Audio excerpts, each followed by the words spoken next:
अस्सलामुअलैकुम और very good morning. Welcome to new Pakistan. मैं हूं आपके साथ अनवर खाब। नाज़रीन, सबसे पहले हम बात करेंगे स्मोक के हवाले से, जहां गुज़श्ता रोज़ हुकूमत पंजाब ने सूबे के तालीमी इदारों के हवाले से एक नया हुक्म जारी किया है।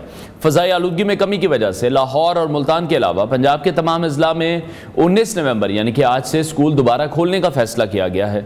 हुकूमत पंजाब ने यह फैसला माहौलियाती तहफ़्फ़ुज़ की एजेंसी EPA की जानिब से जारी किए गए नोटिफिकेशन की रोशनी में किया है। इस नोटिफिकेशन में बताया गया है कि बालाई हिस्सों में बारिशों की वजह से फ़ज़ाई सूरत हाल में नुमाया बेहतरी आई है, जिसकी बदौलत पंजाब के ज़्यादातर अजला में आलूदगी की सतह में कमी आई है और इसके नतीजे में अब आज से सूबे भर में स्कूल खोलने का फैसला किया गया है। ताहम इस फैसले के साथ साथ कुछ एहतियाती तदाबीर भी लाजमी की गई हैं। तलबा और असातिज़ा को मास्क पहनना लाजमी होगा ताकि वो किसी भी किस्म की मज़ीद फ़ज़ाई आलूदगी से महफूज रह सकें। इसके अलावा तालीमी इदारे सुबह 8:45 से पहले खोले नहीं जाएंगे ताकि सुबह के वक्त की फ़ज़ाई आलूदगी के असरात से बचा जा सके। एलामिया में एक और अहम बात भी सामने आई है और वो ये कि गैर निसाबी सरगर्मियों और आउटडोर खेलों पर मुकम्मल पाबंदी होगी और इसका मकसद फ़ज़ाई आलूदगी के असरात से बचना है और बच्चों को सेहत के हवाले से महफूज रखना है। स्कूल्स की बंदिश के औकात भी क्लासेस के हिसाब से मुतारिफ करवाए जाएंगे ताकि ट्रैफिक के हुजूम से बचा जा सके और स्कूल्स के औकात में तंजीम हो सके। इस हवाले से 6 नवंबर को पंजाब हुकूमत ने स्मोक को आफत ज़दा करार देते हुए 18 अजला में स्कूलों की बंदिश का ऐलान किया था और 24 नवंबर तक तालीमी इदारों को बंद रखने का फैसला किया गया था। लेकिन अब फ़ज़ाई आलूदगी की जो सूरत हाल है उसमें काफ़ी बेहतरी आ चुकी है। जैसे कि अगर हम लाहौर के एयर क्वालिटी इंडेक्स को देखें तो इस वक्त 252 के करीब है और इस बेहतरी के बाद हुकूमत ने तालीमी इदारों को दोबारा खोलने की इजाज़त दे दी है। ये वो वक्त है जब हमें इस बात का एहसास होता है कि माहौलियाती तब्दीलियों और फ़ज़ाई आलूदगी से किस तरह हमारे बच्चों की सेहत और तालीम पर असरात पड़ते हैं। ये एक मुस्बत कदम है जो हुकूमत ने उठाया है ताकि तलबा का तालीमी अमल मुतासर ना हो, लेकिन साथ ही उनकी सेहत का भी भरपूर ख्याल रखा जाए और ये फैसला यकीनन एक खुशाइन कदम है और ये हमें ये भी सिखाता है कि हमें अपने माहौल का ख्याल रखने की अब बहुत ज़्यादा ज़रूरत है। फ़ज़ाई आलूदगी की कम सतह हमारे लिए एक संग मील साबित हो सकती है, लेकिन हमें इसे बरकरार रखने के लिए इज्तिमाई कोशिशों की भी ज़रूरत है। इस हवाले से हम आगे चलकर भी बात करेंगे और अभी कुछ बात कर लेते हैं ऑस्ट्रेलिया के खिलाफ T20 सीरीज़ से, जहां ऑस्ट्रेलिया ने पाकिस्तान को इस T20 सीरीज़ में वाइट वॉश कर दिया है। पाकिस्तानी टीम की कारकर्दगी ने शायकीन क्रिकेट को मायूस किया। मेज़बान टीम ने ना सिर्फ सीरीज़ जीती है बल्कि पाकिस्तान को 3 मैचेस में वाइट वॉश भी कर दिया है। तीसरे T20 में पाकिस्तानी बैटिंग लाइन 18.1 ओवर्स में सिर्फ 117 रन पर ढेर हो गई। ऑस्ट्रेलिया ने 118 रन का हदफ सिर्फ 11.2 ओवर्स में हासिल कर लिया। खास तौर पर हम मार्क स्टोइनिस की जारहाना इनिंग्स को अगर देखें तो उन्होंने पाकिस्तानी बॉलर्स को बेबस कर दिया था जिस तरह बाउंड्रीज वो लगा रहे थे। कौमी टीम के कप्तान सलमान अली आगा ने टॉस जीतकर पहले बैटिंग का फैसला किया, लेकिन टीम की कारकर्दगी उम्मीदों पर पूरी ना उतरी। 7 खिलाड़ी डबल फिगर में भी दाखिल ना हो सके और हमने देखा जिस तरह से बल्लेबाजों का पवेलियन लौटना उस वक्त जारी था। सिर्फ बाबर आजम क्रीज पर मौजूद रहे, बेहतर खेल उन्होंने पेश किया, लेकिन हम ये देखते आए कि बाबर के साथ कोई भी ऐसा प्लेयर नहीं था जो उनको वहाँ पर सपोर्ट कर सकता, उनके साथ एक लंबी बारी खेल सकता और अनफॉर्चुनेटली बाबर एक बार फिर से एडम ज़ैम्पा का निशाना बनकर क्लीन बोल्ड हो गए। दूसरी तरफ चेयरमैन PCB मोहसिन नकवी ने कहा कि चैंपियंस ट्रॉफी में भारतीय क्रिकेट टीम की आमद के हवाले से ICC के जवाब के मुंतज़िर है। क्वालिफाई करने वाली तमाम टीमें आने के लिए तैयार हैं। भारत को अगर कोई खतरा है तो वह हमसे बात कर सकता है, हम उनके तहफ़्फ़ुज़ात दूर करेंगे। ये सूरत हाल क्रिकेट बोर्ड के लिए भी परेशान कुन है। चेयरमैन PCB मोहसिन नकवी ने कहा कि चैंपियंस ट्रॉफी की तैयारियों पर मुकम्मल तवज्जो दी जा रही है और भारतीय टीम के खदशात दूर करने के लिए हम बिल्कुल तैयार हैं। मोहसिन नकवी ने कज़ाफ़ी स्टेडियम लाहौर के दौरे के दौरान मीडिया से बातचीत करते हुए चैंपियंस ट्रॉफी 2025 की कामयाब मेज़बानी के अज़्म का इजहार किया। साबिक फास्ट बॉलर आकिब जावेद को चैंपियंस ट्रॉफी तक कौमी वाइट बॉल टीम का अबूरी हेड कोच मुकर्रर किया गया है। आकिब जावेद कोचिंग के साथ साथ सिलेक्शन कमेटी के सीनियर मेंबर के तौर पर भी खिदमत अंजाम देंगे। PCB का कहना है कि चैंपियंस ट्रॉफी के बाद मुस्तकिल हेड कोच की तैनाती की जाएगी और इस दौरान कौमी टीम जिम्बाब्वे, जनूबी अफ्रीका और सैफ अफ्रीकी सीरीज में शिरकत करेंगी। इसी हवाले से मजीद बात करेंगे। स्पोर्ट्स एनालिस्ट अहमद कुरैशी ने हमें ज्वाइन किया है। अहमद, बहुत शुक्रिया आपके वक्त के लिए। सबसे पहले तो ऑस्ट्रेलिया के खिलाफ पाकिस्तान टीम की जो मायूसकुन कारकर्दगी T20 सीरीज़ में रही, आप उसकी बुनियादी वजह क्या समझते हैं? टीम सिलेक्शन सभी को प्रॉब्लम लग रही है, हार्ड हिटर कोई भी टीम में मौजूद नहीं था, तो फिर T20 में किस सोच के साथ सिलेक्शन की जा रही है? देखिए, first of all thank you for having me. दूसरी जो आपने बात की है पाकिस्तान क्रिकेट टीम की जो वाइट वॉश हुई है पाकिस्तान क्रिकेट टीम ऑस्ट्रेलिया के अगेंस्ट, इसकी जो बेसिक वजह है वो सिलेक्शन ही है। क्योंकि अगर आप पाकिस्तान क्रिकेट टीम का टीम कॉम्बिनेशन देखेंगे तो खुद समझ नहीं आ रही थी किसने टीम सेलेक्ट की है और क्या सोच के की है। खास तौर पे अगर हम T20 के हिसाब से बात करें तो इस टीम का कोई सर पैर नहीं था। आगा सलमान की टेस्ट परफॉर्मेंसेस की बेस पे आप उनको T20 में ले आए क्योंकि वो व्हाइट बॉल के नायब कप्तान है। फिर साहबजादा फरहान को आप लेके आए डोमेस्टिक की परफॉर्मेंसेस की वजह से, ज्यादातर उसकी 4 डे 5 डे की परफॉर्मेंसेस हैं, उन बेसिस पे आप उसको T20 खिला रहे हैं। फिर उसके अलावा जब जानदाद और सुफियान मुकीम को आपने डाला तो जानदाद को पहले आपने अपॉर्चुनिटी क्यों नहीं दी? तो आई थिंक बहुत सारे क्वेश्चन मार्क्स हैं। अब सैम अयूब को आप तब खिलाते रहे जब सैम अयूब नहीं परफॉर्म कर पा रहा था। जैसे ही सैम अयूब ने 2 लास्ट ODIs में अच्छा परफॉर्म किया, तो अगर वो T20 टीम का हिस्सा नहीं भी था तो आप उसको बना लेते, आप उसको कंटिन्यू कर लेते T20 में। लेकिन जब उसकी फॉर्म वापस आई, जब उसने परफॉर्म करना शुरू किया, तो तब आपने उसको टीम से बाहर कर दिया। तो आई थिंक ये जिस तरह की सिलेक्शन थी या जिस तरह का टीम कॉम्बिनेशन था, उसको देख के आप ज्यादा एक्सपेक्ट कर नहीं सकते थे। ऑल्दो कि अभी ऑस्ट्रेलिया की ये फुल स्ट्रेंथ या A टीम नहीं थी, B या C टीम इसे कंसीडर करें, उसके बावजूद पाकिस्तान क्रिकेट टीम की इस तरह की परफॉर्मेंस आई थिंक काफी ज्यादा शेमफुल भी है और काफी ज्यादा क्वेश्चन मार्क्स भी हैं इस तरह की परफॉर्मेंसेस पे। ठीक है, अच्छा, लेकिन अब इस आखिरी T20 में जिस तरह से मोहम्मद रिजवान ने हमने देखा कि वो उनको आराम दिया गया, आपको लग रहा है कि ये दुरुस्त फैसला था? और उसके बावजूद भी वो एक ओवर में ग्राउंड में फील्डिंग करते हुए दिखाई दिए और इवन जो कमेंटेटर थे वहां पर वो सरप्राइज हो गए कि Rizwan suppose to be on rest.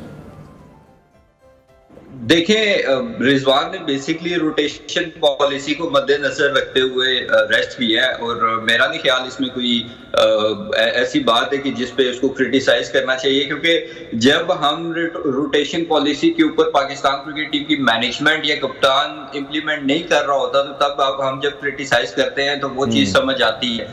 लेकिन जब आप ऑलरेडी सीरीज हार चुके हो, लास्ट मैच है आपके पास, और अगर उसने बैट के यंगस्टर्स को मौका देने की एक ट्राई की है, तो आई थिंक कि वो ठीक थी। और फील्डिंग अगर जरूरत पड़ी है तो तब आके उसने की होगी। तो रोटेशन पॉलिसी को मद्देनजर रखते हुए जो फैसला लिया गया वो मेरे ख्याल में ठीक है, लेकिन जो टीम कॉम्बिनेशंस हैं उस पर क्वेश्चन मार्क्स हैं और उनको हमें उन क्वेश्चन मार्क्स को सॉर्ट आउट करना पड़ेगा आगे, ताकि पाकिस्तान क्रिकेट टीम की इस तरह की परफॉर्मेंसेस ना हो। ठीक है, अच्छा, एक बड़ा अनफॉर्चुनेट इंसिडेंट भी हुआ था। हमने देखा कि सेकंड T20 में जिस तरह से बाबर आजम को ट्रोल किया गया जब वो बाउंड्री पर फील्डिंग कर रहे थे, वहाँ से बहुत से लोग पाकिस्तानी फैंस ही थे जो कि जिनकी बाद में वीडियोस भी मंजर यहाँ पर आ गई, जो कि बार बार ये कह रहे थे कि T20 में जगह नहीं बनती है और मुख्तलिफ किस्म के अलकाबात से भी उन्हें पुकार रहे थे। बाबर ने तीसरे T20 में तो अच्छा परफॉर्म किया, उनके साथ हमने देखा कि कोई भी प्लेयर टिक कर नहीं खेल सका। उसमें सलमान अली आगा भी हैं, हसीबुल्ला भी हैं, बाकी तमाम प्लेयर्स भी मौजूद हैं, साहबजादा फरहान भी हैं। तो स्टिल कहीं ना कहीं हम ये देखते हैं बाबर स्ट्रगल करके पाकिस्तानी टीम को स्कोर अच्छा करने में कहीं ना कहीं मदद तो फराहम करते हैं। एक एक्सपीरियंस प्लेयर तो टीम में जरूर होना चाहिए। सारे ही हार्ड हिटर होंगे तो वो भी नहीं ठीक है, कोई और बंदा तो साथ परफॉर्म नहीं कर सका।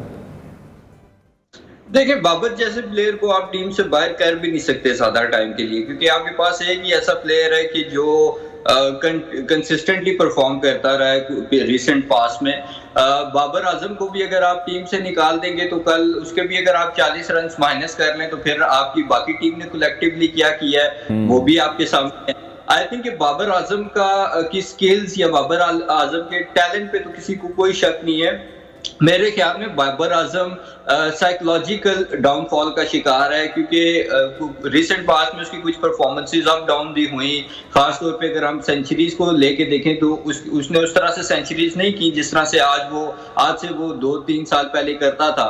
तो आई थिंक कि वो क्योंकि उसकी फॉर्म एक तरह से चली गई जिस तरह से वो मतलब प्राइम फॉर्म में परफॉर्म कर रहा था, सेंचुरीज पे सेंचुरी स्कोर कर रहा था। अब लोगों को एक आदत पड़ गई है बाबर आजम को सेंचुरीज करता हुआ देखने की, जो कि अब बाबर आजम उस तरह से नहीं परफॉर्म कर रहे। देखिए, जब एक आधे मैच में आपकी परफॉर्मेंस अप डाउन होती है तो डेफिनेटली आप पे एक प्रेशर आता है। अब बाबर आजम को चाहिए था कि ये उसी वक्त उस प्रेशर को हैंडल करता, प्रेशर फ्री होके अपनी नेचुरल गेम खेलता, लेकिन वो जैसे जैसे मजीद प्रेशर लेता रहा, साइकोलॉजिकल डाउनफॉल का शिकार होता रहा। और अभी उस बेचारे की ये पोजीशन है कि शुरू में जब वो आता है तो वो उसको यही डर होता है मैं जल्दी आउट ना हो जाऊं। 1 ओवर 1.5 ओवर वो तकरीबन डॉट बॉल से खेलता है। उसके बाद जब कोई बाउंड्री लगे तो उसको थोड़ा सा कॉन्फिडेंस आता है। आई थिंक यहाँ पे किसी भी प्लेयर को, चाहे वो बाबर आजम है या पाकिस्तान क्रिकेट टीम का कोई और प्लेयर है, साइकोलॉजिकल डाउनफॉल से निकालने का जो बेसिक काम है वो हेड कोच का होता है। तो आई होप कि जो पाकिस्तान क्रिकेट टीम के व्हाइट बॉल कोच रहे हैं उन्होंने काफी हेल्प आउट किया होगा बाबर आजम को, तभी उसकी परफॉर्मेंस थोड़ी सी इंप्रूव हुई है। उसके साथ साथ अब आकिब जावेद आ रहे हैं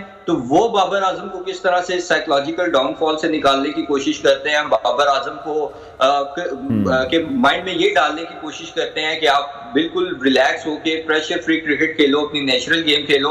और जब बाबर आजम अपने पोटेंशियल पे अपनी नेचुरल गेम खेलेगा तो डेफिनेटली हमें पुराना बाबर आजम देखने को मिलेगा जो सेंचुरीज पे सेंचुरी स्कोर कर रहा था। ठीक है। अच्छा, दूसरी तरफ पाकिस्तानी बॉलिंग लाइन को आप क्या समझते हैं कि कल क्या हुआ? मार्क स्टोनिस तो एक के बाद एक छक्का, एक के बाद एक चौका मारकर जिस तरह से उन्होंने मैच को जल्दी से खत्म किया। हमारी बॉलिंग लाइनअप ये वही बॉलिंग लाइनअप है जिसने हमने देखा पहले मैचेस में भी ऑस्ट्रेलियन बल्लेबाजों को परेशान किए रखा, वनडे सीरीज में भी काफी परेशान किए रखा। देखिए, जब आपका फर्स्ट T20 हुआ था ना 7-7 ओवर्स का, तो उसमें जिस तरह से ऑस्ट्रेलिया ने तेज बैटिंग की थी, ऑस्ट्रेलिया की टीम वही समझ गई थी कि अगर हमने बाकी 2 मैचेस भी जीतने हैं तो हमें एग्रेसिवली ही खेलना होगा पाकिस्तान के अगेंस्ट। अब पाकिस्तान और ऑस्ट्रेलिया की अगर आप बैटिंग लाइन को प्लेयर टू प्लेयर अगर आप उसका कंपैरिजन करें तो आपको ये चीज बड़ी क्लैरिटी के साथ नजर आती है कि ऑस्ट्रेलियन क्रिकेटर्स या बैटर्स का जो पोटेंशियल है खासतौर पे पावर हिटिंग को लेके, उसके मुकाबले में पाकिस्तान क्रिकेट टीम के बैटर्स का पोटेंशियल 5% भी नहीं है, क्योंकि ये ज्यादातर वो प्लेयर हैं जो लंबी क्रिकेट खेलते हैं। आगा सलमान देख लें, साहिबजादा फरहान देख लें, इवन बाबर का रिकॉर्ड वनडे वगैरह में ज्यादा अच्छा है। कहने का मकसद ये है कि जो लंबी क्रिकेट के प्लेयर्स हैं आपने उनको डाला हुआ है। आपका आसिफ अली था, वो किधर गया कोई पता नहीं है। फिर आपने अभी चैंपियंस वनडे कप कराया जो प्रोबेबली पाकिस्तान का ओडीआई का सबसे बड़ा टूर्नामेंट था, तो उस वनडे कप से आप एक हार्ड हिटर प्रोड्यूस नहीं कर सके, ये क्वेश्चन मार्क्स हैं। एक अब्दुल समद आपको लड़का नजर आया था कि जो थोड़ा बहुत जो हार्ड हिटिंग कर लेता है, उसको क्यों नहीं चांस दिया गया? तो ये चीजें हैं जो पीसीबी को देखनी पड़ेंगी। अगर आपको अच्छे बॉलर, अच्छे बैट्समैन या अच्छे हार्ड हिटर्स नहीं मिलेंगे खास तौर पे T20 के लिए, तो फिर तो आपका चैंपियंस कप कराने का या डोमेस्टिक क्रिकेट कराने का कोई मकसद नहीं है।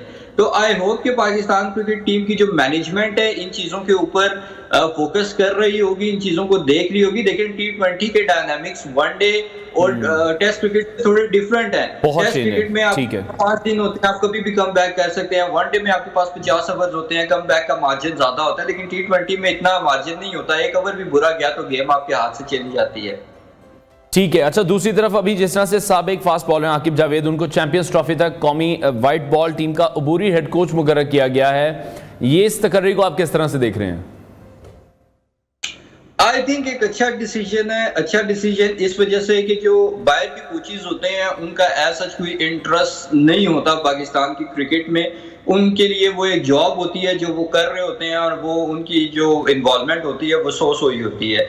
यहाँ का जो प्लेयर होता है पाकिस्तानी फॉर्मर प्लेयर या हेड कोच, उसका आपको सबसे बड़ा बेनिफिट ये होता है कि उसको एक तो क्रिकेट के मसाइल का बेहतर पता होता है, दूसरा ये कि उसको डोमेस्टिक क्रिकेट का काफी हद तक आइडिया होता है कि कौन से प्लेयर्स ऐसे हैं जो डोमेस्टिक क्रिकेट में लगातार परफॉर्म करते हुए आ रहे हैं। तीसरा ये कि वो आपके प्लेयर्स के साथ कम्युनिकेट बहुत अच्छे तरीके से कर सकता है, उनके मसाइल को समझ भी सकता है और उनके मसाइल का हल भी उनको प्रोवाइड कर सकता है। क्योंकि हमारे ज्यादातर प्लेयर्स तो ऐसे हैं जिन बेचारों को इंग्लिश ही नहीं समझ आती। मैं सिर्फ ये नहीं कह रहा कि इंग्लिश ही क्राइटेरिया है या उर्दू ही क्राइटेरिया है किसी कोच को अपॉइंट करने का, लेकिन यहाँ के कोचेस बाहर के कोचेस की निस्बत मेरे ख्याल। ठीक है। और अहमद, आप किस तरह से देख रहे हैं चैंपियंस ट्रॉफी के हवाले से अगर बात करें 2025 चैंपियंस ट्रॉफी की मेज़बानी के लिए पाकिस्तान की तैयारियों को आप किस नज़र से देखते हैं? पाकिस्तान क्रिकेट बोर्ड के चेयरमैन मोहसिन नकवी ने भी इस हवाले से स्टेटमेंट दी है और उनका इस हवाले से कहना है कि भारतीय क्रिकेट बोर्ड हमसे बात करेगा तो हम खदशात को दूर करने के लिए भी तैयार हैं, और अभी इंतज़ार किया जा रहा है कि आईसीसी की तरफ से पाकिस्तान क्रिकेट बोर्ड को क्या अभी जवाब दिया जाता है।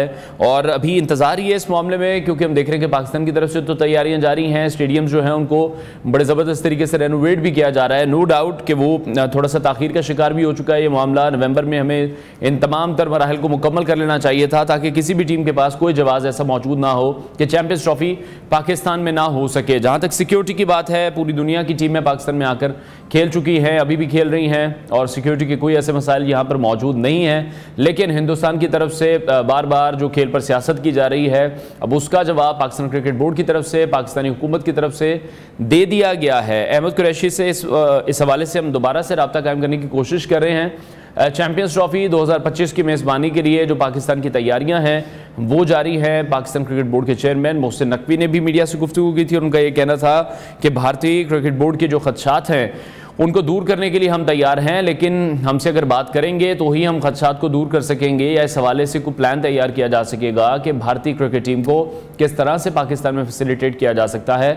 बहुत सी ऐसी ऑप्शंस हैं जो रखी गई थी कि हिंदुस्तानी टीम लाहौर और रावलपिंडी में अपने मैचेस खेले और अगर ज़्यादा उनको सिक्योरिटी कंसर्न्स हैं, उनकी हुकूमत की तरफ से प्रॉब्लम है, तो अपने मैचेस खेलकर वापस भी जा सकते हैं और फिर जब उनका मैच हो तो वो दोबारा पाकिस्तान वापस आ सकते हैं। और इन तमाम तर चीज़ों का ऑब्वियसली जो एक्सपेंसेस हैं, जो तमाम तर चीज़ों के फैसिलिटेट करना है, पाकिस्तान क्रिकेट बोर्ड ने करना है, पाकिस्तानी हुकूमत ने करना है। तो हर तरह की जो ऑफर्स हैं वो इस वक्त इंडियन क्रिकेट बोर्ड को की जा रही हैं, लेकिन हिंदुस्तानी मीडिया की अगर हम बात कर लें, हिंदुस्तानी क्रिकेट बोर्ड की बात करें, हिंदुस्तानी हुकूमत की बात करें, तो शायद वो पाकिस्तान के साथ खेलना नहीं चाहते हैं पाकिस्तान आकर। यही अगर कोई न्यूट्रल वेन्यू होता तो हिंदुस्तान भी खेल लेता, लेकिन अभी आईसीसी पर जो प्रेशर हम देख रहे हैं वो प्रेशर इस वक्त ब्रॉडकास्टर्स का है, क्योंकि ब्रॉडकास्टर्स की तरफ से $3.2 अरब के मुआहदे इंटरनेशनल क्रिकेट काउंसिल के साथ किए गए हैं। लेकिन अब उन मुआहदों को पूरा करने के लिए पाकिस्तान और हिंदुस्तान का जो मैच है चैंपियंस ट्रॉफी के लिए वो बहुत इंपॉर्टेंट है। अहमद कुरैशी ने एक बार फिर से मैं ज्वाइन किया है। अहमद, चैंपियंस ट्रॉफी 2025 की मेज़बानी के लिए पाकिस्तान की जो तैयारियां हैं उनको आप किस नज़र से देख रहे हैं? आपको लगता है कि एफिशिएंटली हमने तमाम चीज़ों पर तैयारियां की हैं, अभी भी हमारे स्टेडियम्स बन रहे हैं, ये एक बहुत बड़ा आप ये कह लें कि हम पॉइंट दूसरी टीमों को दे रहे हैं कि अभी तक हमारे स्टेडियम्स तैयार नहीं हो सके? देखिए, सबसे पहली चीज तो ये है कि हमें एक क्लैरिटी होनी चाहिए कि चैंपियंस ट्रॉफी पाकिस्तान में होगी या नहीं होगी या किस तरह से होगी। अभी तक तो इस हवाले से कोई क्लैरिटी नहीं है। खासतौर पे अगर आप पाकिस्तान क्रिकेट बोर्ड को भी देखें तो पाकिस्तान क्रिकेट बोर्ड ने अपनी तरफ से तो काफ़ी एफर्ट की है कि इस हवाले से क्लैरिटी आए, लेकिन आईसीसी मेरे ख्याल में आज से 8 महीने पहले, साल पहले भी सोया हुआ था और अभी भी आईसीसी जो है वो सोया हुआ ही नजर आ रहा है। और बाकी ये है कि इंडियन क्रिकेट बोर्ड को भी चाहिए था कि अगर आपकी टीम ने नहीं पाकिस्तान जाना या आपने अपनी गवर्नमेंट से अप्रूवल लेना है या व्हाटसोएवर करना है तो आप वो पहले ही एक क्लैरिटी दे दे।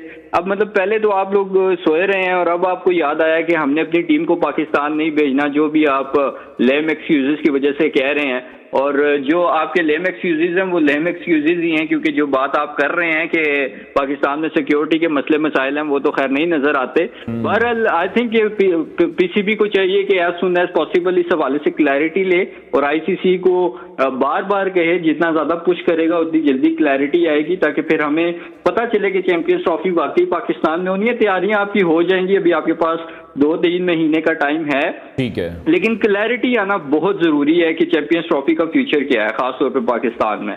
अच्छा अहमद, इस डिसीजन को आप किस तरह से देख रहे हैं? अगर हम पाकिस्तानी क्रिकेट बोर्ड के या पाकिस्तानी हुकूमत के एंड पर देखें तो यहाँ से तो एक फर्म स्टांस है और एक रिजिड डिसीजन है कि अब हम इससे पीछे नहीं हटेंगे, चैंपियंस ट्रॉफी होगी तो पाकिस्तान में ही होगी। इस डिसीजन को आप किस तरह से देख रहे हैं कि एटलीस्ट फाइनली हमने इस अब जो हरकतें हो रही थी, जैसे एशिया कप में भी हुआ, हाइब्रिड मॉडल पर जाना गया, हमारी तरफ से ये वाजे कर देना, ये कितना बेहतर हो गया? देखें, आई थिंक कि पाकिस्तान ने जो ये डिसीजन लिया है बिल्कुल ठीक डिसीजन लिया है। उसकी वजह ये है कि अगर यही डिसीजन हम एशिया कप के दौरान ले लेते तो आज हमें ये दिन ना देखना पड़ता।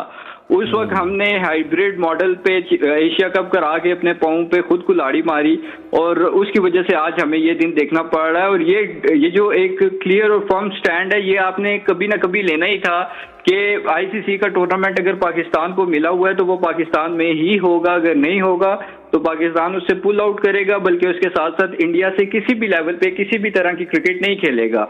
इसका जो सबसे एक मेन बेनिफिट है वो ये है कि एक तो आईसीसी को भी थोड़ा सा जो है ना एक क्लियर मैसेज चला जाएगा और आईसीसी भी अपनी जो है वो अपने आप को थोड़ा सा एक्टिव भी करेगा और उसके साथ साथ आईसीसी को भी पता होगा कि भाई हम ढीले नहीं पड़ सकते पाकिस्तान के मामले में।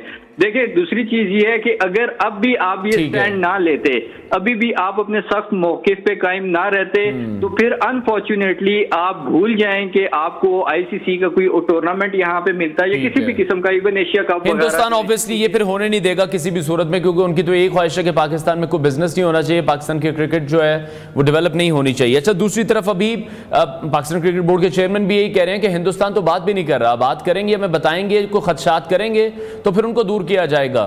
तो फिर इसका मतलब तो ये है कि कोऑर्डिनेशन भी नहीं है। देखिए, कोऑर्डिनेशन नहीं है। सबसे मेन इंपॉर्टेंट चीज तो ये है कि पाकिस्तान क्रिकेट बोर्ड ने अगर ये डिसाइड कर लिया है ना कि हमने ये क्लियर स्टैंड ले लिया है तो फिर इस पे प्लीज कायम भी रहें, क्योंकि हमने प्रीवियसली भी देखा है कि चेयरमैन बड़ी बड़ी बातें तो करते थे कि हम अपनी टीम इंडिया नहीं भेजेंगे अगर एशिया कप के लिए इंडिया की टीम यहाँ नहीं आएगी। फिर वही चेयरमैन जो है हमने देखा कि सबसे पहले फ्लाइट पकड़ के कमेंट्री के लिए वहां पहुंचे होते थे। तो एक तो जो अगर स्टैंड लिया तो उस पर फिर कायम भी रहें। दूसरी चीज ये है कि जो कोऑर्डिनेशन की आपने बात की है, देखें ठीक है अगर पीसीबी और बीसीसीआई के दरमियान किसी किस्म की कोऑर्डिनेशन नहीं है तो not a big deal. PCB ने भी कोई ठेका नहीं उठाया हुआ ये कोऑर्डिनेशन करने का। मसाइल अगर इंडिया को है तो इंडिया का बोर्ड पीसीबी को अप्रोच करके मसाइल बताए। दूसरी चीज ये है कि देखें आईसीसी का जो है ना, आईसीसी को ये डिसाइड करना पड़ेगा कि आईसीसी ने एक जिंदा लाश बन के बिहेव करना है या फिर एक क्रिकेटिंग जो है ना गवर्निंग बॉडी बन के ऑपरेट करना है। क्योंकि अभी तक अगर हम देखें तो अनफॉर्चुनेटली आईसीसी का जो हाल है वो सिर्फ एक जिंदा लाश की तरह ही है कि आईसीसी बस सोया हुआ है और आईसीसी को जगाने की कोशिश कर रहा है Pakistan cricket board. I think coordination जरूरी है, लेकिन उसके साथ साथ दो चीजें बहुत ज्यादा इंपॉर्टेंट हैं। एक तो आपको क्लैरिटी होनी चाहिए, उसके साथ साथ जो आपने एक स्टैंड लिया हुआ है उस स्टैंड पे आपको कायम रहना चाहिए। ठीक है, बहुत शुक्रिया। स्पोर्ट्स एनालिस्ट अहमद कुरैशी हमारे साथ इन कॉन्वर्सेशन थे। नाज़रीन ब्रेक लेते हैं, ब्रेक के बाद आपको दोबारा ज्वाइन करेंगे। Welcome back to new Pakistan. नाजरीन, कराची में एक ऐसा निजी स्कूल भी है जो पाकिस्तान की तालीमी इस्लाहात में अहम किरदार अदा कर रहा है। स्कूल इंतजामिया ने एक बड़ा संग मील अबूर किया है। इस तालीमी इदारे ने पाकिस्तान का पहला AI पावर टीचर मुतारिफ करवा दिया है, जो कि तालीमी मैदान में एक इनकलाबी कदम है। यह कामयाब कदम स्कूल की नायब प्रिंसिपल और FPCCI की तालीमी इस्लाहात कमेटी की कन्वीनर सदब भट्टी की रहनुमाई में मुमकिन हो सका है। ये AI पावर टीचर, जिसे मिस एनी का नाम दिया गया है, ये तालीम के रवायती तरीकों को टेक्नोलॉजी के साथ जोड़कर तलबा की तालीमी तजर्बात को नया रंग देने का वादा करता है। इसमें जदीद तरीन मसनूई ज़हानत की टेक्नोलॉजी इस्तेमाल की गई है जो तलबा के सवालात के जामे जवाबात फराहम करती हैं। स्कूल प्रिंसिपल सदब भट्टी ने हमें इस वक्त ज्वाइन किया है, उनसे इस हवाले से हम मजीद भी बात करेंगे। सदब साहिबा, बहुत शुक्रिया आपके वक्त के लिए। सबसे पहले मैं जानना चाहूँगा, आपने पाकिस्तान का पहला AI पावर टीचर मुतारिफ करवाया है, इसका ख्याल आपको किस तरह से आया, कब आया और इस पर कब काम शुरू किया गया? अस्सलाम वालेकुम पाकिस्तान, और बहुत बहुत शुक्रिया न्यू पाकिस्तान का जिन्होंने हमें लाइव दिया। और ये ख्याल 6 से 7 महीने पहले आया जब हमें अंदाजा हुआ कि पूरी दुनिया में AI बहुत तेजी से आ रहा है और बच्चे उससे बहुत जल्दी अटैच होते चले जा रहे हैं और रोबोट्स की दुनिया बनती जा रही है। तो हमने सोचा कि क्यों ना तालीमी इदारों में भी रोबोट का जो है आना बहुत ज्यादा जरूरी है। तो हमने एक ऐसा एक डॉल तैयार की, ऐसा रोबोट एक तैयार किया जो बच्चों के हर सवाल का जवाब देगा। इस वक्त आप भी जो मुझसे सवाल करेंगे, हमारी मिस एनी आपको तमाम सवालों के जवाब देंगी। ठीक है, और AI पावर्ड टीचर की मदद से जो तालीमी निज़ाम है उसमें आपको क्या लग रहा है, कितनी बड़ी तब्दीलियां फिर आ सकती हैं? देखिए, विद इन अ मंथ हमें एक बच्चों में बहुत बड़ा चेंज नजर आया। वो ये चेंज था कि हमारे स्टूडेंट्स को सवाल पूछने की आदत हो गई। अब वो पूरा दिन अपने माइंड में बहुत सारे सवाल जमा करके लाते हैं, फॉर एग्जांपल टेक्नोलॉजी से रिलेटेड, न्यू कार से रिलेटेड, AI से रिलेटेड, और वो आते हैं उनका और मिस एनी के तमाम सवालों के जवाब देती हैं। इसके अलावा टीचर्स बच्चों को असाइनमेंट्स देती हैं और बच्चे मिस एनी के साथ बैठ के अपने असाइनमेंट्स को कंप्लीट करते हैं। वो वाहिद टीचर है जो 24 आवर्स बगैर स्टॉप लगे पढ़ा सकती है। ठीक है, अच्छा, AI पावर टीचर को जो डिजाइन करने में आपकी हेल्प की है वो इंजीनियर हसाम भी आपके साथ मौजूद हैं स्क्रीन पर, मैं भी उन्हें देख पा रहा हूँ। हसाम, मैं चाहूंगा आप अपना एक्सपीरियंस भी शेयर कीजिएगा। अस्सलाम वालेकुम, माय नेम इज हसन। और जो है जी बिल्कुल, जो है इसके अंदर ऑलमोस्ट हमें 7 मंथ्स लगे जो है स्क्रैच से जो आपके पास अभी जो प्रोडक्ट दिख रहा है आपको उसको बनाने में। और काफी टफ जो है एक्सपीरियंस रहा, इसमें बहुत सारे अप्स एंड डाउन भी आए, कई दफा हम लोग फेल भी हुए मैम और मैं, लेकिन बिलाखिर हम लोगों ने इसको कंप्लीट किया है और ये एक सक्सेसफुल प्रोजेक्ट है। ठीक है, और आप किस तरह से देख रहे हैं, बच्चे किस तरह से इंटरेक्ट कर सकते हैं इस AI पावर टीचर के साथ, जिसको मैं भी इस वक्त स्क्रीन पर देख रहा हूं, उनके लिए कितना आसान है कम्युनिकेट करना?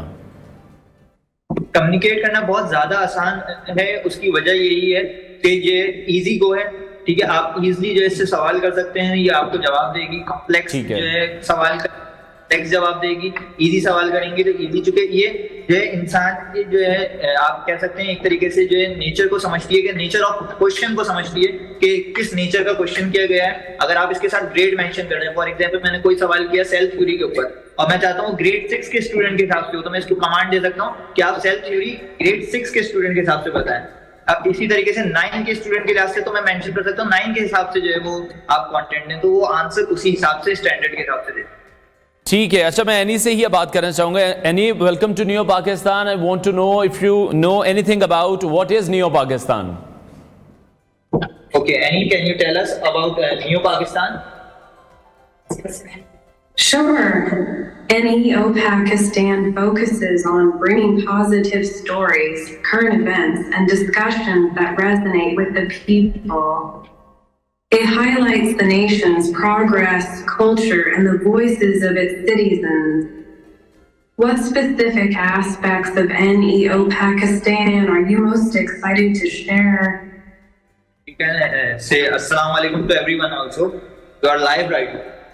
ठीक है, चलें, जवाब तो मैंने सुन लिया और बिल्कुल ऐसी है, बड़ा ज़बरदस्त इस पर काम किया गया है। सदर साहब, आपसे मैं जानना चाहूँगा कि पाकिस्तान में टेक्नोलॉजी और तालीम को जोड़ने की अहमियत पर आप क्या कहेंगी? आगे चलकर इस पर क्या हिकमत अमली है ताकि जो दीगर तालीमी इदारे हैं वो भी इस तरह की कोई टेक्नोलॉजी को किस तरह से अपना सकते हैं? जी बिल्कुल, मैं तो ये चाहूंगी, मैं गवर्नमेंट के जितने इदारे हैं जो एजुकेशन से, खासतौर पे हमारे मिनिस्टर साहब, उनसे भी मैं रिक्वेस्ट करूंगी कि ये तमाम तालीमी इदारों में जो है इसको कंपलसरी बना दिया जाए। इसलिए क्योंकि जितनी नॉलेज हमारी एक टीचर के पास है उससे 5 गुना ज्यादा जो है हमारी इस डॉल के पास जो है वो नॉलेज है। और ये किसी एक सब्जेक्ट पे बात नहीं करती है, ये हर सब्जेक्ट पे बात करती है। और ना सिर्फ इससे स्टूडेंट्स अपडेट होते जा रहे हैं, हमारे टीचर्स को भी बहुत आसानी हो गई है अपने लेक्चर्स को प्रिपेयर करना, वो अपने आप को दिन ब दिन मिस सैनी के साथ। ठीक है, और मिस सैनी के मुतारिफ होने के बाद जो दीगर तालीमी इदारे हैं वहां से आपको क्या रिस्पॉन्स मिला? अभी तो देखिए हमारा स्टार्ट है, अभी तो आहिस्ता आहिस्ता बात बाहर निकल रही है। और जितने मेरे साथ भी लोग हैं जो डिफरेंट स्कूल्स में पढ़ाते हैं वो बहुत अप्रिशिएट कर रहे हैं, बल्कि हैरान भी हैं कि ये हो क्या रहा है। कुछ लोगों ने जो है वो तनकीद का निशाना भी बनाया कि जी इस डॉल के आने के बाद आपने लोगों की नौकरियां खत्म कर दी हैं, जबकि नौकरी खत्म नहीं हुई है, हमने तो लोगों को अपग्रेड कर दिया वक्त के साथ साथ। आने वाला जमाना एआई का ही है और हमारे बच्चे आहिस्ता आहिस्ता एआई की तरफ ही जा रहे हैं, तो हम टीचर्स को, असातिज़ा को भी अपग्रेड होने की बहुत जरूरत है। ठीक है, और इसकी अगर हम कॉस्टिंग के हवाले से बात करें तो ऑब्वियसली अभी तो शायद एक जिस तरह से भी आपने इसको तैयार किया है, एक सैंपल के तौर पर हम कह लें तो कॉस्ट एफिशिएंट इसको किस तरह से मजीद बनाया जा सकता है ताकि दूसरे जो सेक्टर्स हैं वो भी इसका इस्तेमाल कर सकें? जी बिल्कुल, देखिए ये पहला एक्सपीरियंस था और उस एक्सपीरियंस में हम बहुत सारी चीजों में फेल भी हुए, बहुत सारा हमारा जो मटेरियल था वो वेस्ट भी हुआ। अब तक हमें की लागत आ चुकी है, मजीद हम इसके सेंसर्स के ऊपर काम कर रहे हैं और लिपसिंग के ऊपर, हाँ, बहुत एक्सप्रेशंस के ऊपर काम कर रहे हैं। तो मेरा ख्याल से 3 लाख से ऊपर तक का ही इसका एस्टिमेट चला जाएगा। ठीक है, और लास्टली क्या आप पैगाम देना चाहेंगी पाकिस्तान के असातिज़ा को, तालीमी इदारों के लिए, जिस तरह के आपने कहा कि तनकीद भी हुई है इस पर कि इस तरह से लोगों की नौकरियां भी ख़त्म हो सकती हैं, तो टेक्नोलॉजी के ज़रिए वो इदारे जो तदरीस में जिद्दत लाना चाहते हैं उनके लिए क्या पैगाम देंगी आप? देखिए, मैं जिस स्कूल से ताल्लुक रखती हूँ माशाल्लाह वो बेस्ट एजुकेशन दे रहा है, क्वालिटी एजुकेशन दे रहा है और हमारी बड़ी नॉमिनल फीस है, हम बहुत हाई फीस के स्कूल नहीं है।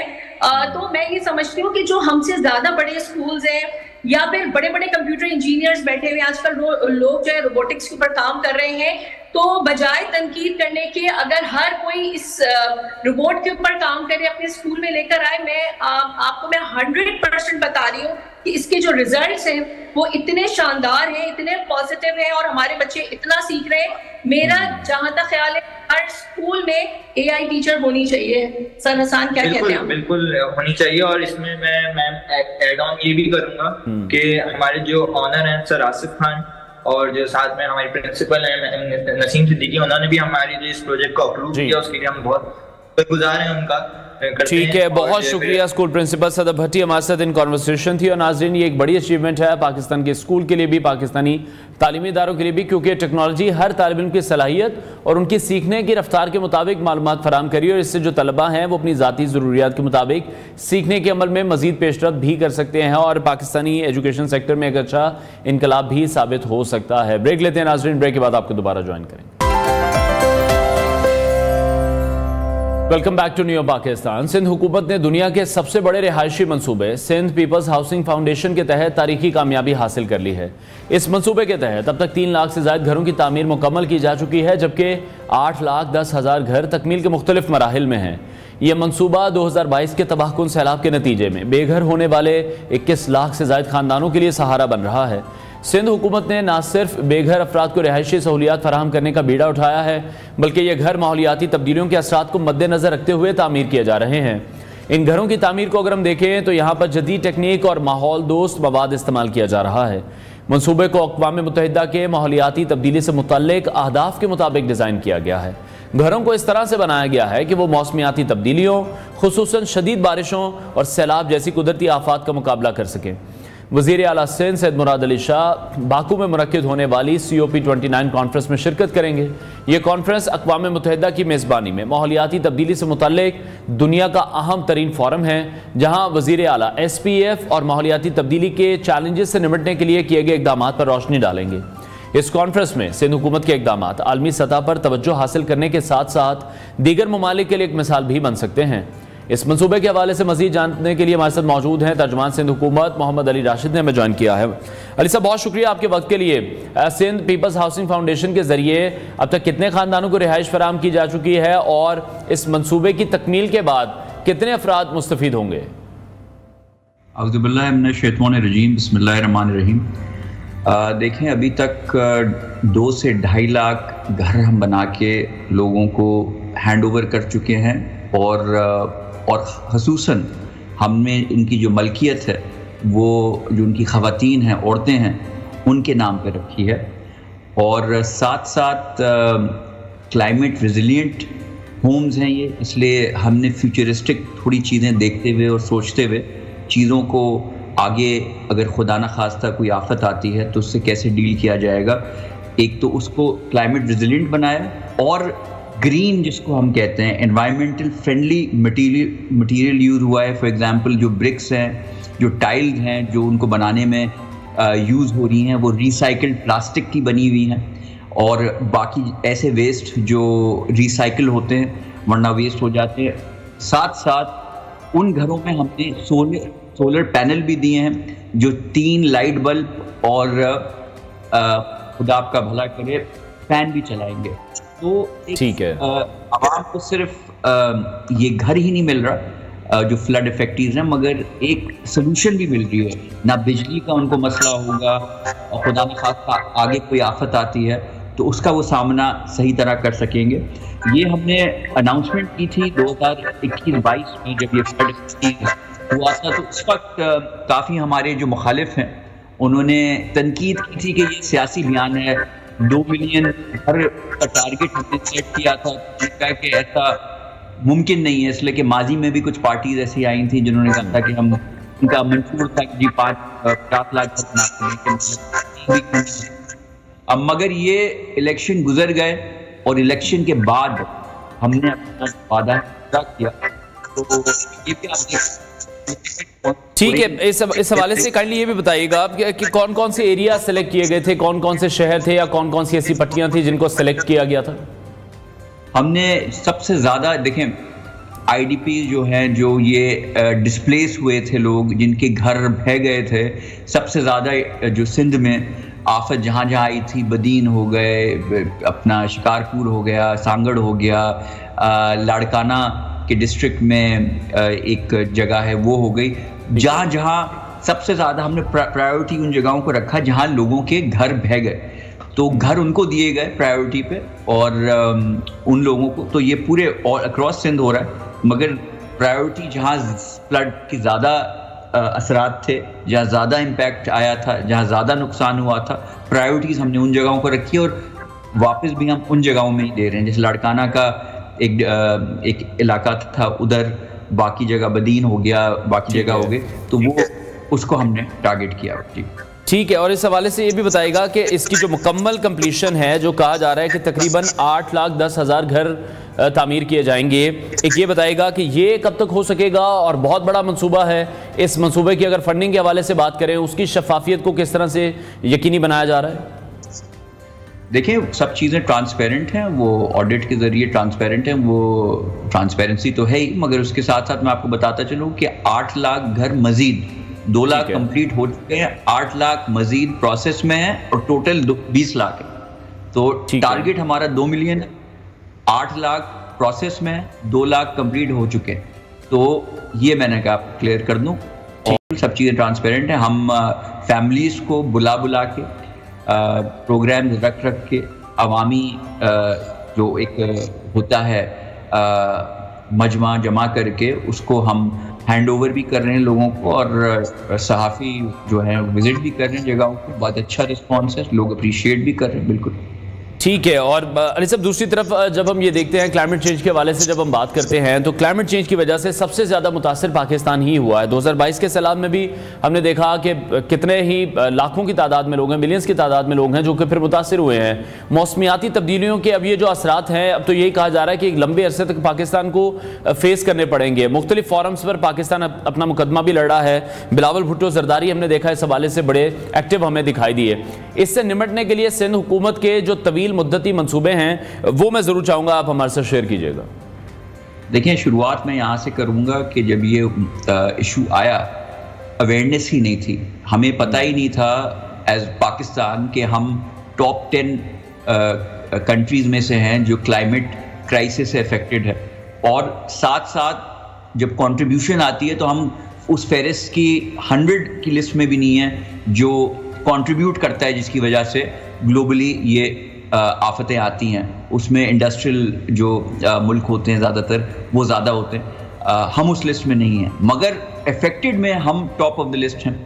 तो ये हाईलाइट ही बिलावल भुट्टो जरदारी साहब ने, जब वो फॉरेन मिनिस्टर थे, उन्होंने जाके विज़िट किया, यूनाइटेड नेशंस में तकरीर की, यूनाइटेड नेशंस के जो सेक्रेटरी जनरल थे उनको इनवाइट किया, फिर अपने साथ फ्लड अफेक्टेड एरियाज़ में उनको विज़िट करवाया, और फिर वहाँ के जो सेक्रेटरी जनरल हैं उनका बयान आया कि इस किस्म की आफत मैंने ज़िंदगी में बहुत कम देखी है।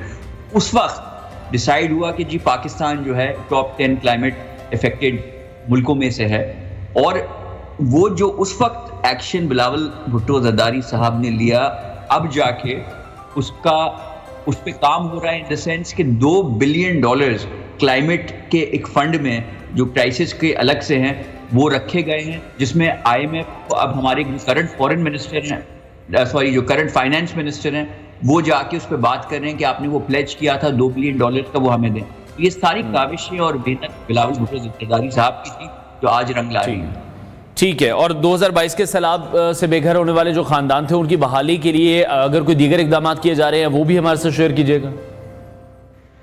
देखिए बिल्कुल, उनको बेनज़ीर इनकम सपोर्ट फंड हो गया, उसके अगर वो मुस्तहिक हैं तो उसको उसमें भी डाला गया, वहाँ भी सपोर्ट की गई है, और उनको घर दिए गए हैं, उनको मलकियत दी गई है, उनको सोलर पैनल्स दिए गए हैं, और जितना भी हुकूमत से हो रहा है। इसलिए कि देखिए मसाइल बहुत हैं, वसाइल कम हैं, मगर जितना भी हमारे उसमें है, थोड़ा हमें फेडरल से भी यहाँ शिकायत है कि वो थोड़ा जो सूबों का जो फंड है, अगर इसमें एक तो बहुत ये काम और भी जल्दी, एक तो लोग इस पर कोई तनकीद नहीं कर रहा कि ये काम स्लो हुआ है, मगर मैं कह रहा हूँ ये और भी स्विफ्टली हमारी तरफ से होता अगर फेडरल की तरफ से जो फंड्स आने थे उसमें थोड़ी देर सवेर नहीं होती।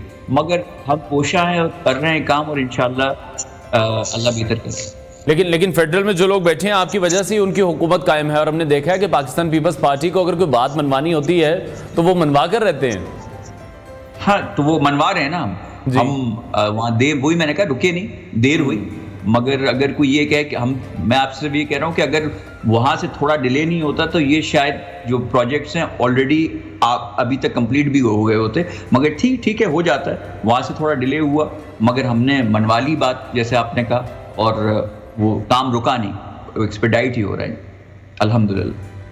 ठीक है। अच्छा, अभी एक बड़ी अहम कॉन्फ्रेंस है जो कि हम देख रहे हैं कि अज़रबैजान में हो भी रही है। सिंध हुकूमत ने COP29 कॉन्फ्रेंस में जिस तरह से आलमी बरादरी को अपनी पॉलिसियों के हवाले से किस तरह से आगाह करने का मंसूबा बनाया, ये भी बताएगा, और दीगर जो सूबे हैं या दीगर ममालिक हैं वो इस मंसूबे से क्या सीख सकते हैं।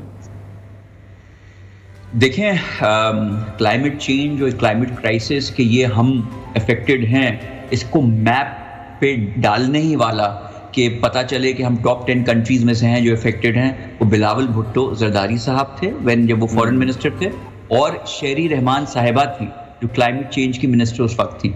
उन्होंने जितना हाईलाइट किया है, जितनी अवेयरनेस उन्होंने क्रिएट की है, जितना उन्होंने बताया है ग्लोबली जाके लोगों को, आज उसके जो है अटेंशन हमें या उस पर प्रोग्रेस अगर हम देखने को हमें मिल रही है, या IMF से जो बात हो रही है क्लाइमेट चेंज फंड के हवाले से, ये उनकी कोशिशें और जो उन्होंने काविशें उस वक्त की थी शेरी रहमान साहिबा और बिलावल भुट्टो जरदारी साहब ने, ये उसका नतीजा है। और अभी भी उसके टॉर्च बेरर हम ही रहेंगे। ये बाकी कॉन्फ्रेंस होगी, उस पर जाके मजीद हाईलाइट हम करेंगे, इक़दामात हमने क्या किए हैं अभी तक वो बताएंगे। वो it will be a success story, inspirational होएगी दुनिया के लिए कि हम कैसे इस चीज़ को काउंटर कर रहे हैं, फ्यूचर हमारा प्लान क्या है, ग्लोबली दुनिया से हमें क्या सपोर्ट चाहिए। पीपल्स पार्टी वाहिद पार्टी है जो इस चीज़ को बड़े फ्यूचरिस्टिक विजन को लेके चल रही है। और ठीक है, और इन फ्यूचर आप किस तरह से देख रहे हैं? जैसे अब ये प्रोजेक्ट है, बड़ा अच्छा प्रोजेक्ट है, 2 लाख घर हमने जिसने देखा कि वो रेडी कर लिए गए हैं, बहुत से ऐसे खानदान हैं जो यहाँ पर शिफ्ट भी हो चुके हैं। मुस्तकबिल में सिंध हुकूमत मजीद ऐसे प्रोजेक्ट्स आगाज करने का कोई इरादा रखती है?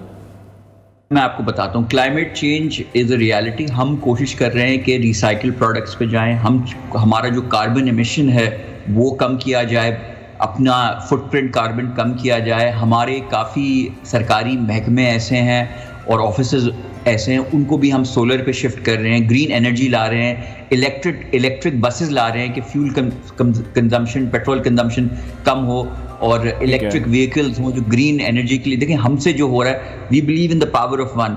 हम अपना हिस्सा डाल रहे हैं कि किसी भी तरह हम अब कंट्रीब्यूट करें मुल्क की बेहतरी में, दुनिया की बेहतरी में, वो हम सब कर रहे हैं। हमारे जितने भी फ्यूचर मंसूबे हैं इस चीज़ को नज़र में रखते हुए किए जा रहे हैं, और उसके आप रिजल्ट भी देख रहे हैं। प्रोजेक्ट जितने भी हमारे आ रहे हैं, इलेक्ट्रिक व्हीकल्स हो गई, इलेक्ट्रिक बाइक्स हो गई, इलेक्ट्रिक बसेस हो गई, गवर्नमेंट के जितने भी ऑफिस हैं उनको सोलर पावर पे कन्वर्ट किया जा रहा है। तो ये एक अच्छा स्टेप है और आई थिंक हमने पहल की, और हम उम्मीद रखते हैं कि बाकी सूबे भी इसको फॉलो करेंगे। और इसी तरह से वफाकी हुकूमत का भी ग्रीन पाकिस्तान इनिशिएटिव के तहत दरियाए सिंध से जो नई नहरें निकालने का मंसूबा है, उस पर मैं चाहूँगा आप ज़रूर कमेंट कीजिएगा, क्योंकि उसको लेकर भी यही कहा जा रहा है कि कौन सी अक्लमंदी है, पहले ही पानी की कमी है, बंजर ज़मीन को आबाद करने की कोशिश की जा रही है। अगर हम पंजाब को देखें, एक बहुत बड़ा नहरी निज़ाम यहाँ पर मौजूद है, if I am not wrong शायद दुनिया में बड़े नहरी निज़ाम में से एक भी है पंजाब में, और यही वजह शायद कही जाती है कि पंजाब में उस तरह से सैलाब इफेक्ट नहीं कर पाता जितना सिंध में करता है। तो ये नहरी निज़ाम की मुखालफत क्यों कर रही है फिर पाकिस्तान पीपल्स पार्टी? ऑब्वियसली कुछ वजूहात होंगी, अगर आप हमारे साथ शेयर करें। देखिए वजूहात ये है, कानूनी वजूहात है, इंडस रिवर ट्रीटी है वो हमने साइन की भी है, उसके अलावा एंटी प्रोविंशियल ट्रीटीज़ हैं और कुछ लॉज हैं, उसके कवानीन हैं और कुछ एग्रीमेंट्स हैं। हम सिर्फ कह रहे हैं कि उन चीज़ों को वायलेट नहीं किया जाए, उस कॉन्ट्रैक्ट को ब्रीच नहीं किया जाए जो एक तय हुआ हुआ है सूबों में, उस पर नेगेटिव इम्पैक्ट कुछ चीज़ों पे ऐसी हैं उनकी जो वो अगर करें तो सिंध पे एक नेगेटिव इम्पैक्ट आएगा। और ये कोई हम अपनी कोई नई फरियाद नहीं लेके जा रहे हैं उनसे, जो कानून के तहत, एग्रीमेंट्स के तहत, ट्रीटीज़ के तहत जो एक अंडरस्टैंडिंग हुई भी है, जो सूबों की एक चीज़ साइन हुई है, उसके तहत हम कह रहे हैं जो आइन है, कानून है, उसको लेके चलें। हम कोई आउट ऑफ द बॉक्स या कोई out of the ordinary request नहीं कर रहे हैं, हम सिर्फ कह रहे हैं जो हक है उस पर रहें और करें। बिल्कुल अगर आप उसको बेहतर कर सकते हैं कहीं, उसको उस पर वर्किंग ज़रूर करें, मगर किसी का हक, जो राइट्स हैं किसी की वायलेट नहीं हो, सूबों की कोई कानून की खिलाफ वर्जी नहीं हो, और सबको साथ लेके चलें। ठीक है। और जब 2022 के सैलाब के हवाले से मैं एक आखिरी चीज़ आपसे पूछूंगा कि 21 लाख से ज़ायद जो ख़ानदान थे हमने देखा कि वो फिर इसमें सफ़र करते हुए हमें दिखाई दिए। आपको क्या लग रहा है कि क्या एक टाइमलाइन हो सकती है कि तमाम ख़ानदानों को बेहतर तरीके से सेटल दोबारा से कर दिया जाएगा? इंशाल्लाह आप देखेंगे विदिन अ ईयर ये हो जाएगा। देखें 2 लाख हो गए हैं, 8 लाख प्रोसेस में, जैसे ये कंप्लीट होएंगे हमारी तो कोशिश है कि जल्द से जल्द किया जाए। हमारे लोग हैं, सिंध की आवाम है, और हमसे ज़्यादा कौन चाहेगा कि उनको फैसिलिटेट किया जाए और उनको रिलीफ दिया जाए। हमारे वोटर हैं सारे, हमारे लोग हैं, हमारे भाई हैं, हमारी बहनें हैं, हमारी माएँ हैं, हमारे बच्चे हैं। हम तो चाहते हैं जल्द से जल्द हो, बट अगर आप मुझसे टाइमलाइन मांगेंगे, realistically speaking within a year ही हो। ठीक है, लास्ट कमेंट अली साहब मैं आपसे चाहूँगा दिफाई नुमाइश आइडियाज़ के हवाले से 2024 में जो अभी इसका आज से कराची में भी आगाज़ होने जा रहा है, इसकी तैयारियाँ किस तरह से की गई हैं? वज़ीर आज़म पाकिस्तान इफ्तिताई तकरीब के मेहमान खुसूसी हैं, इस हवाले से भी बताइएगा। देखिए, सिक्योरिटी के इक़दाम किए गए हैं और जो हो सकता है सिक्योरिटी, इसलिए कि आपको पता है कि हम हाई अलर्ट पे हैं, चीज़ें थोड़ी इस मुल्क में किस तरफ जा रही हैं, पॉलिटिकल अनस्टेबिलिटी भी चल रही है, बाकी सब चीज़ें, मगर हम चाहते हैं जितनी भी पॉजिटिव एक्टिविटीज़ हैं खैर से हों। फॉरेन डेलीगेशंस काफ़ी आए हैं, काफ़ी लोग यहाँ हैं, तो हम काफ़ी मसरूफ़ हैं इसमें कि सिक्योरिटी अरेंजमेंट सही हो, सब चीज़ें टाइमली हो, ट्रैफिक का जो रवानी है वो सही रहे। और इस चीज़ देखिए, चैलेंजेस भी होते हैं सिक्योरिटी, जब आप सिचुएशन होती है और थोड़ी सिक्योरिटी आप बढ़ाते हैं तो एक आम शहरी को दिक्कत और दुश्वारी भी होती है, ट्रैफिक बढ़ जाता है या उनको कहीं और से टर्न करना होता है। हम कोशिश कर रहे हैं कि वो ट्रैफिक का निज़ाम धर्म भरम नहीं हो और सबको साथ लेते हुए और एक अच्छे माहौल में ये इवेंट भी हो जाए। ठीक है, बहुत शुक्रिया। तर्जुमान सिंध हुकूमत मोहम्मद अली राशिद हमारे साथ इन कॉन्वर्सेशन थे। नाज़रीन, ब्रेक लेते हैं, ब्रेक के बाद आपको दोबारा ज्वाइन करेंगे। Welcome back to new Pakistan. Nishtar अस्पताल मुल्तान जो जनूबी पंजाब का सबसे बड़ा सरकारी अस्पताल है, एक संगीन वाक़े के बायस खबरों की जीनत बन गया है। HIV के शिकार एक मरीज के इलाज के दौरान गफलत के बायस मजीद 25 मरीजों में HIV वायरस मुंतकिल होने की तस्दीक हुई है। ये वाक़या न सिर्फ तिब्बी अमले की गफलत को उजागर करता है बल्कि अस्पताल के हिफाजती निज़ाम की नाकामी का भी सबूत है। ये मामला उस वक्त सामने आया जब 40 साला शाहनवाज, जो पहले ही HIV का शिकार थे, गुर्दों के फेल होने के बायस निश्तर अस्पताल के डायलिसिस यूनिट में लाए गए। उनके इलाज के बाद उन्हीं मशीनों पर दीगर मरीजों का डायलिसिस किया गया, जिनके जरिए HIV वायरस दीगर मरीजों में मुंतकिल हो गया। डॉक्टर्स ने शाहनवाज की मौत के बाद डायलिसिस कराने वाले दीगर मरीजों के टेस्ट किए, जिससे पता चला कि मजीद 25 मरीज इस वायरस का शिकार हो चुके हैं। और तहकीकात से मालूम हुआ कि डायलिसिस के दौरान इस्तेमाल होने वाले तिब्बी आलात को मुनासिब तरीके से जरासीम से पाक नहीं किया गया था। अस्पताल इंतजामिया का कहना है कि आर्जी तौर पर डायलिसिस यूनिट में नए मरीजों के इलाज पर पाबंदी लगा दी गई है ताकि अब मजीद नुकसान से बचा जा सके। हुकूमती सतह पर एक तहकीकाती कमीशन ने इस मामले की इंक्वायरी मुकम्मल कर ली है और रिपोर्ट सेक्रेटरी हेल्थ को पेश की जाएगी। इस रिपोर्ट की रोशनी में गफलत के मुर्तकिब अफराद के खिलाफ सख्त कार्रवाई की जाएगी। अस्पताल इंतजामिया ने ऐलान किया है कि हिफाजती इंतजामात मुकम्मल होने तक डायलिसिस यूनिट में नए मरीजों का इलाज बंद रहेगा और 240 पहले से रजिस्टर्ड मरीजों को ही डायलिसिस की सहूलत दी जा रही है। इसी हवाले से हम मजीद बात करेंगे। न्यू न्यूज़ मुल्तान इमरान अरशद ने हमें ज्वाइन किया है। इमरान, बहुत शुक्रिया आपके वक्त के लिए। निश्तर अस्पताल में HIV के फैलाव की जो बुनियादी वजूहात हैं वो तो हमने बताई है कि किस तरह से डायलिसिस की वजह से एक पेशेंट को जब इस पर डायलिसिस यूनिट पर उसके डायलिसिस किए जा रहे थे तो वहाँ पर प्रॉपर तरीके से जो आलात थे उनको स्टेरलाइज नहीं किया जाता रहा। तो अभी तक की फाइंडिंग्स में क्या सामने आया, कौन इसका जिम्मेदार है? देखें जी, ये सबसे पहले नेफ्रोलॉजी डिपार्टमेंट के अंदर एक मरीज़ जिसका नाम शाहनवाज था, उसकी तशखीस की गई जब, तो उसके अंदर एड्स का वायरस जो है वो एड्स पॉजिटिव था, HIV पॉजिटिव था। और उसके बाद जो है इंतज़ामिया ने इस गड़बड़ाहट में इस मामले को छुपाने के लिए उस मरीज़ को आइसोलेशन वार्ड में शिफ्ट किया, जहां पे ये कहा जा रहा है कि गुर्दे फेल होने की वजह से उस मरीज़ की डेथ हो गई और उस मरीज़ की वजह से ही मुबैना तौर के ऊपर ये जो 25 मरीज़ जो सामने आ चुके हैं कि जिनकी तस्दीक हो चुकी है कि इनके अंदर एड्स का वायरस मुंतकिल हुआ है। तो जो सेक्रेटरी स्पेशलाइज्ड हेल्थ लाहौर हैं, उन्होंने इस मामले की तहकीकात जो की और ये तहकीकात कल मुकम्मल हो गई। इसकी इंक्वायरी रिपोर्ट भी पेश हो चुकी है, जिसमें जो MS हैं निश्तर हॉस्पिटल के डॉक्टर काजिम और उसके साथ साथ हेड ऑफ नेफ्रोलॉजी डिपार्टमेंट जो है डॉक्टर गुलाम अब्बास और उसके साथ दीगर अमला जो है इसके अंदर उनको जिम्मेदार करार दिया गया है। मसला ये है कि जनूबी पंजाब की ये सबसे बड़ी इलाजगाह है और गरीब लोग जो यहाँ पे आते हैं और दीगर सूबों से भी मरीज़ यहाँ पे आते हैं। और लेकिन ये जो टेस्ट होता है एड्स के मरीज़ों का, ये हर 6 माह बाद करवाना ज़रूरी होता है। लेकिन 1 साल के दौरान जो रजिस्टर्ड मरीज़ हैं 240 जो मुसलसल इनसे डायलिसिस करवा रहे हैं, तो इन्होंने 1 साल से उनका HIV का टेस्ट किया ही नहीं, जिसकी वजह से न जाने ये 25 से तादाद बढ़ भी सकती है कि ये पता नहीं कितने लोगों के अंदर ये वायरस मुंतकिल हो गया।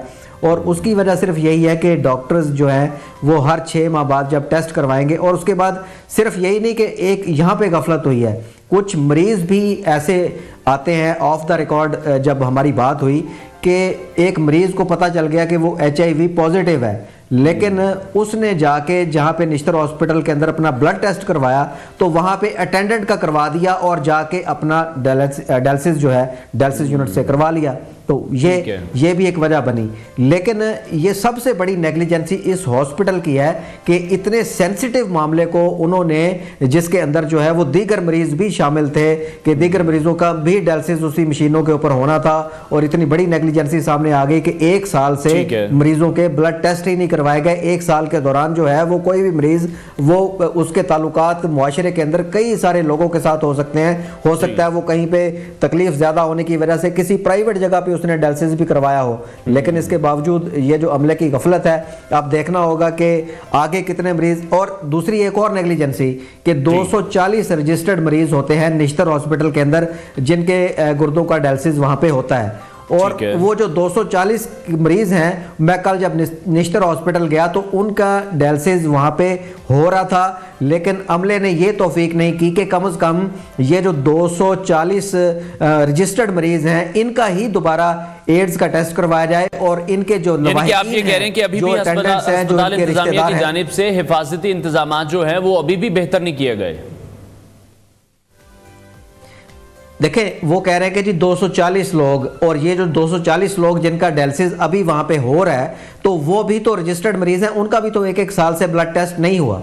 तो इस वजह से हॉस्पिटल इंतजामिया ने अभी तक जो है ये खबर पहले तो मीडिया से छुपाने, मुहज़्ज़ब माशरों के अंदर इस तरह की जब खबर सामने आती है तो मीडिया के ऊपर खास तौर पे जब सामने आती है तो उसके ऊपर एक एक्शन लिया जाता है, और इदारा जो है वो अवामुन नास को अवेयर करता है कि अपने अपने मरीजों के चाहे अपने तौर के ऊपर टेस्ट करवा लें। इन्होंने ये तौफीक भी गवारा नहीं की, और इस मामले को निश्तर हॉस्पिटल इंतजामिया ने इतना दबाने की कोशिश की कि कोई खबर सामने ही ना आए। हालांकि होना यह चाहिए था कि 240 लोग जो यहाँ पे रजिस्टर्ड हैं उनको निश्तर हॉस्पिटल इंतजामिया कहती है कि आप हमारे पास आएं और फौरी तौर के ऊपर अपनी भी स्क्रीनिंग करवाएं, ब्लड टेस्ट करवाएं, और अपने जो लवाहिकीन है आपके जिनके साथ आप रिलेशन में हैं उनके भी ब्लड टेस्ट करवाएं, ताकि टाइमली पता चल सके कि कितने लोग HIV पॉजिटिव हो गए और उसके मुताबिक उनको ट्रीट किया जा सके। इसके ऊपर भी अभी तक निश्तर इंतजामिया ने कोई लाहे अमल नहीं बनाया और ना ही मीडिया को बताया है और कि हम क्या कर रहे हैं। और जिस दिन ये खबर नियो न्यूज़ के ऊपर ब्रेक हुई तो उस दिन MS डॉक्टर जो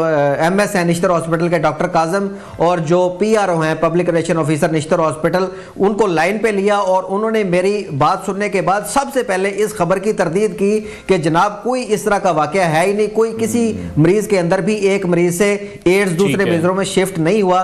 लेकिन वक्त गुजरने के साथ साथ ये बात सामने आई और आज इंक्वायरी रिपोर्ट मुकम्मल हो गई जिसके मुताबिक 25 मरीजों के अंदर तो एड्स की तस्दीक हो चुकी है। आगे न जाने कितने लोग होंगे जिनके अंदर अभी इमरान जो तहकीकाती कमीशन की रिपोर्ट आई है उसमें मजीद क्या इंकशाफात सामने आए हैं?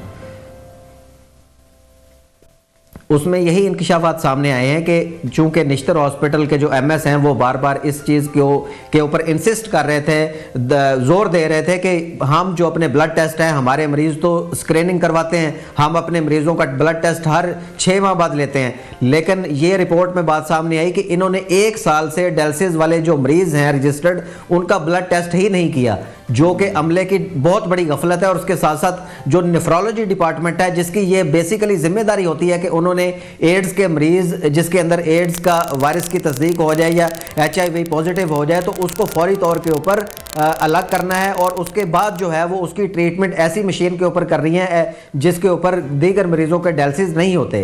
तो निश्तर हॉस्पिटल का ये अब का मसला नहीं है, ये बहुत पुराना मसला है। इससे पहले जो हेपेटाइटिस B वाले मरीज थे और जो C वाले मरीज थे उनकी मशीनें अलग नहीं थी। जो हेपेटाइटिस B के मरीज नहीं होते थे उनके जब डायलिसिस उस मशीन के ऊपर होते थे तो वह हेपेटाइटिस B का शिकार हो जाते थे।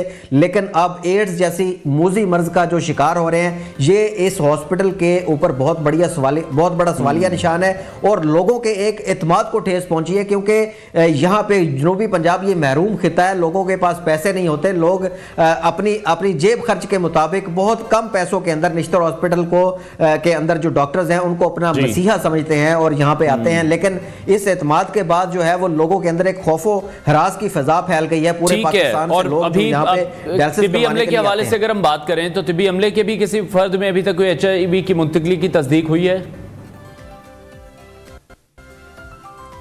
देखें तिब्बी ये जो चूँकि सारा मामला जुड़ा हुआ है डायलिसिस के साथ, कि जिन मरीज़ों के डायलिसिस हो रहे थे उनके अंदर चूँकि वो सारा निज़ाम जो है वो गुर्दों की सफाई और सारा सिस्टम जो है वो उनके अंदर इंजेक्ट होता है, जिसकी वजह से उनके अंदर ये एड्स का वायरस मुंतकिल हुआ। लेकिन अमले के किसी शख्स के अंदर जो है वो इस बात की कोई तस्दीक नहीं हुई एड्स की, और ना इस तरह को मामला है। सिर्फ वही मरीज़ जो यहाँ से डायलिसिस करवाते रहे इनकी मशीनों से, उनके अंदर ही एड्स का वायरस मुंतकिल हुआ है।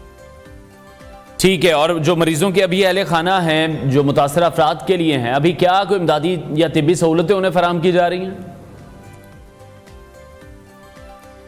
कल जब मैं निश्तर हॉस्पिटल में गया और मैंने वार्ड के अंदर देखा तो जो मरीज़ पहले से रजिस्टर्ड थे वो बेड्स के ऊपर मौजूद थे, और जो निश्तर हॉस्पिटल के एमएस हैं उनका ये कहना है कि जो नए आने वाले मरीज़ हैं अगर हमारे पास कोई मशीन इजाफी होती है तो उसकी भी हम स्क्रीनिंग कर रहे हैं। लेकिन निश्तर अस्पताल इंतज़ामिया ने अभी तक ये नहीं बताया कि जो 240 रजिस्टर्ड मरीज़ हैं उनमें से कितनों के अंदर वायरस की तस्दीक हुई है या उनके हमने स्क्रीनिंग टेस्ट दोबारा करवाए हैं, और ताकि ये क्लियर हो सके कि इनके अंदर तो HIV की मौजूदगी नहीं है। निश्तर इंतज़ामिया इस मामले के ऊपर बिल्कुल खामोश है। इतना बड़ा वाक़या होने के बाद निश्तर हॉस्पिटल को एक्टिव होना चाहिए था, और कम से कम जो उनके 240 रजिस्टर्ड मरीज थे फौरी तौर के ऊपर उनके और लवाहिकीन की स्क्रीनिंग करके मीडिया को बताना चाहिए था कि इन मरीजों के अंदर जो है वो एड्स का वायरस मुंतकिल नहीं हुआ, ये एड्स से पाक है, लिहाजा इन मरीज जो है वो और दीगर जो शहरी हैं या दीगर मरीज हैं उनको परेशान होने की ज़रूरत नहीं है। लेकिन निश्तर इंतज़ामिया ने यहाँ पर भी जिम्मेदारी का मुजाहरा नहीं किया और किसी किस्म की कोई इंफॉर्मेशन जो है वो अवाम-उन्नास तक नहीं पहुंचाई ताकि लोग अवेयर हो सके। ठीक है, और इमरान दूसरी तरफ जब हम ये देखते हैं कि नेग्लिजेंस जो है वो तो ऑब्वियसली पूरी हॉस्पिटल एडमिन की इस वक्त हमें दिखाई दे रही है। जिस तरह से आपने कहा कि जो टेस्ट भी मरीज आकर करवा रहे हैं वो किसी और शख्स का टेस्ट करवा देते हैं, स्क्रीनिंग किसी और की हो जाती है, डायलिसिस किसी और के हो जाते हैं, तो ये तो पूरा जो सिस्टम है उसका फेलियर हमें दिखाई दे रहा है। लेकिन बहुत से केसेस में हमने देखा कि सिर्फ किसी एक शख्स पर ही सारा मलबा डाल दिया जाता है, उसको बर्खास्त कर दिया जाता है, किसी एक डॉक्टर को इस हवाले से कर दिया जाता है मुर्द इल्ज़ाम ठहराकर। इस केस में भी आपको लग रहा है ऐसे ही कुछ हो रहा है? बिल्कुल इसमें भी हो रहा है। इसमें हेड ऑफ नेफ्रोलॉजी को जो है वो बचाने की कोशिश की जा रही है, डॉक्टर गुलाम अब्बास जिनकी जिम्मेदारी है, और ख़ास तौर के ऊपर जो एमएस हैं निश्तर हॉस्पिटल के, वो हेड हैं पूरे हॉस्पिटल के, इतने बड़े हॉस्पिटल के, उनको तो जहाँ पे मामला सेंसिटिव होता है, जहाँ पे इस तरह के मूजी जो अमराज हैं उनके मुंतकिल होने का खदशा होता है, उसका रिकॉर्ड चेक करना चाहिए, बार बार चेक करना चाहिए कि ये जो मरीज़ हैं इनके जो ब्लड टेस्ट हैं ये 1 साल से क्यों नहीं हो रहे। और हेड ऑफ नेफ्रोलॉजी का तो काम ही ये होता है, लेकिन यहाँ पे इतनी बड़ी नेग्लिजेंसी हुई है कि उन्होंने 1 साल तक ये जहमत ही गवारा नहीं की कि जिन मरीजों के डायलिसिस हो रहे हैं उनके कम से कम जो ब्लड टेस्ट हैं वो इस दौरान दोबारा ले लिए जाएं। अगर ये बर वक्त ले लिए जाते और उसी वक्त तशखीस हो जाती तो हो सकता है कि ज़्यादा नुकसान ना होता। लेकिन अब जो चूँकि अमले की गफलत है और ये निश्तर हॉस्पिटल के जो एमएस हैं उनकी सबसे बड़ी नेग्लिजेंसी है कि उन्होंने इतने बड़े इदारे के हेड होके इतने सेंसिटिव ये बहुत खतरनाक वाकया पेश आया है। इसके बाद आपने क्या देखा? क्या हुकूमत या महकमा सेहत ने इस वाकये के बाद जो दीगर हॉस्पिटल्स हैं उनके भी तिब्बी आलात की चेकिंग के लिए कोई जामे मंसूबा बनाया? देखें ये तो है अभी सिर्फ डायलिसिस की हद तक कि जो जहाँ पे हो रहा है, यहाँ पे एक बाकायदा जो है वो प्राइवेट हॉस्पिटल है जो कि गवर्नमेंट की कोलिशन के साथ जो है वो गुर्दों की सफाई करता है, इंडस के अंडर काम करता है, और दूसरा निश्तर हॉस्पिटल है, और इसके साथ साथ दीगर भी होंगे। लेकिन अभी तक मुल्तान की जो इंतज़ामिया है और जो हुकूमत है उसकी खामोशी बड़ी मानी खेज है कि इस मामले के ऊपर किसी किस्म का कोई एक्शन नहीं लिया गया। सिर्फ सेक्रेटरी ये जो स्पेशलाइज्ड हेल्थ हैं इन्होंने एक इंक्वायरी रिपोर्ट मुकम्मल की है। अब देखते हैं कि ये इंक्वायरी रिपोर्ट जो है वो हुकूमत तक पहुंचती है और उसके बाद हुकूमत क्या एक्शन लेती है। लेकिन अभी तक जो है वो सब बिल्कुल पुरसकून होके बैठे हुए हैं कि जैसे कुछ हुआ ही नहीं। लेकिन इतना बड़ा मूजी मर्ज HIV लोग पॉजिटिव हो गए और पता नहीं कितने ज्यादा हो गए, लेकिन अभी तक जो है वो हुकूमत की तरफ से कोई ऐसा रिस्पॉन्स सामने नहीं आया। सिर्फ ये है कि सेक्रेटरी स्पेशलाइज्ड हेल्थ की तरफ के जिम्मे जो जिम्मेदारी दी गई थी उन्होंने ईमानदारी से पूरी की, अपनी फैक्ट्स एंड फाइंडिंग दी और बंदों के अमले के नाम बताए, मुजरमाना गफलत बताई, और ये रिपोर्ट जब अब हुकूमत के पास जाएगी, अब हुकूमत क्या एक्शन लेती है ये देखना होगा। ठीक है, बहुत शुक्रिया नुमाइंदे न्यूज़ मुल्तान इमरान अरशद हमारे साथ इन कॉन्वर्सेशन थे। इंतहाई अफसोसनाक वाक़या मुल्तान के निश्तर अस्पताल में इस वक्त पेश आया है, जिसके हवाले से हम देख रहे हैं कि प्रॉपर इन्वेस्टिगेशन भी की जा रही है। ब्रेक लेते हैं, ब्रेक के बाद आपको दोबारा ज्वाइन करेंगे।